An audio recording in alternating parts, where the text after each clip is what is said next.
Hey guys, we're super excited to be here at the LA Fit Expo. It's our third year in a row.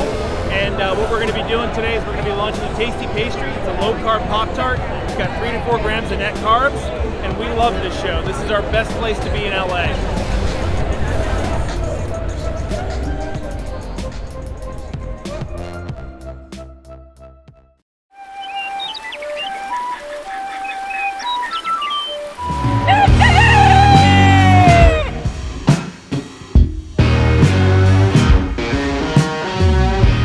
Welcome back to Legendary Foods Muscle in the Morning. I'm Dave Palumbo, and today is Tuesday, June 8th, 2021.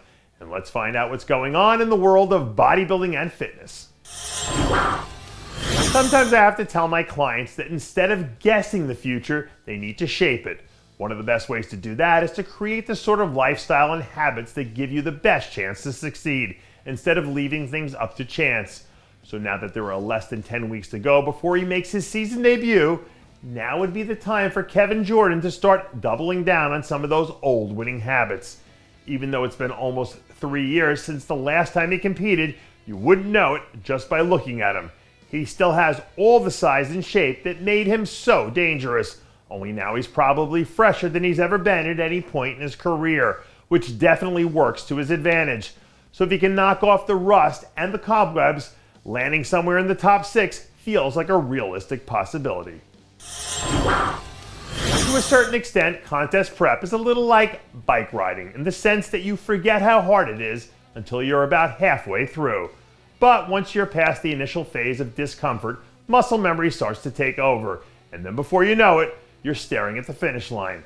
So even though Melissa Valliere is back on the proverbial bike for the first time in almost 2 years, you could already see some of that old muscle memory starting to take over. According to Melissa, right now, she's planning to make her return at the Tampa Pro, but she also has every intention of making it back to the Olympia stage this year as well. People might have forgotten this, but 2 years ago, she actually won the Tampa Pro to earn her second straight Olympia qualification.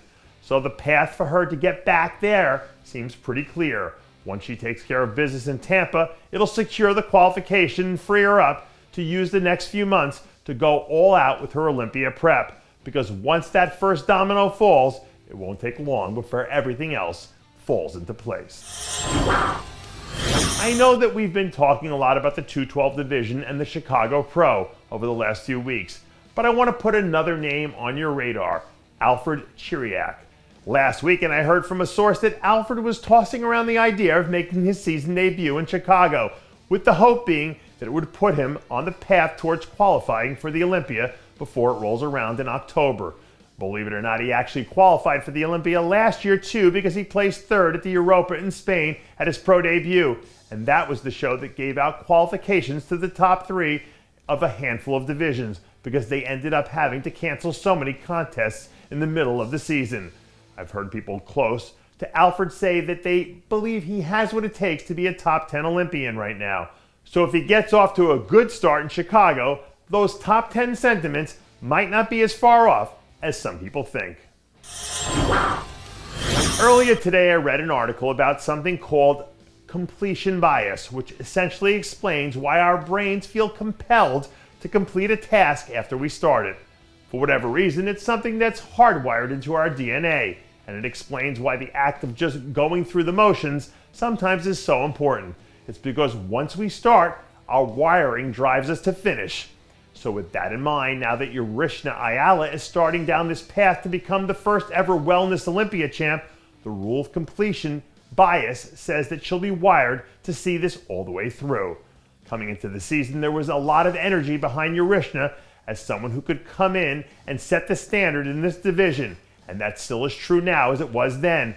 And as long as she doesn't stray from the path, there's a very real chance that she ends up bringing this whole thing full circle. And that does it for yet another edition of Muscle in the Morning. I'm Dave Palumbo, reminding you to always be true to your passions, and make sure to follow us on Facebook, Twitter, and Instagram.